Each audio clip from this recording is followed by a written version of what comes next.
Hi guys, welcome back to Spot Area channel. So today in this video I'll show you how to change Aliexpress currency.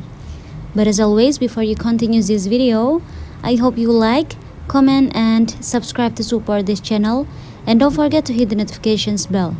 So without any further ado, let's get started. Firstly, go to your Aliexpress apps on your phone. After that, go to your account. Here I'm gonna tap on the settings at the top right. After that, in the settings page, you will see currency under ship to. You just have to tap on currency. And now just choose the currency you prefer to. Here I'm gonna choose US dollar here and just tap on it. And yeah, it's already changed now. You can see it here. So guys, yeah, just it. Thanks for watching this video. I hope this video will helpful.